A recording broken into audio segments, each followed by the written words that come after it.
Jaz sem Karl Gottlich, jaz sem profesor na Fakulteti za strojništvo in tukaj smo pa v laboratoriju za robotizacijo.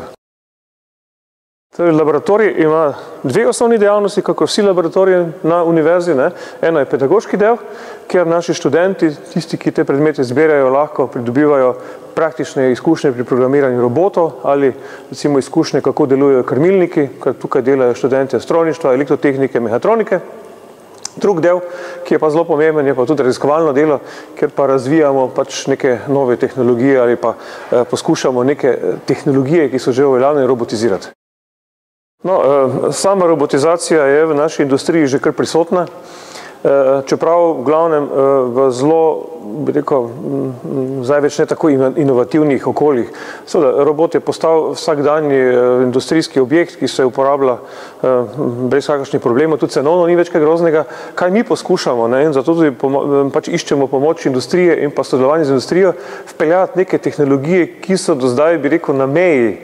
Torej, primer obdelava z robotom. Namesto da imamo obdelovalni stroj, ki je tok, ki je zelo natančen, delaš za eno zelo gibko napravo, kot je robot, in poskušaš doseči vsaj podobne rezultate kakovosti. Tukaj imamo zelo dobro sodelovanje recimo z mariborskega okolja z firmo Ledinek, firmo SMM. Sodelujemo tudi nekaj z stroji Ravne, to je za podjetji, ki dejansko v tem okolju nekaj pomenijo in ko zgleda tudi vidijo svoj interes in za nadaljnji razvoj v takšnih projektih. Ta laboratorij seveda se razvija dvojno. Eno je, rečemo, pedagoško, kjer si mi želimo še kakšnega sodobnejšega robota, ta je približno star 15-20 let, to je Renaultov izdelek, ampak prosim, zna vse, kar znajo tudi novi. Edino, kar je, današnji roboti so uporabniško prijaznejši, pristop, tale man-machine interface, če bi temu rekli, je v današnjem času malo drugačen in to bi seveda radi študentom tudi dali. Torej, da spoznajo, kako naprava deluje in da tudi lahko potipajo popolnoma nove zadeve. To je ena od zadev.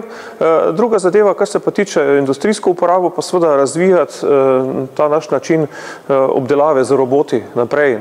Če bi imeli dva robota, eden bo držal, drugi bo obdeloval.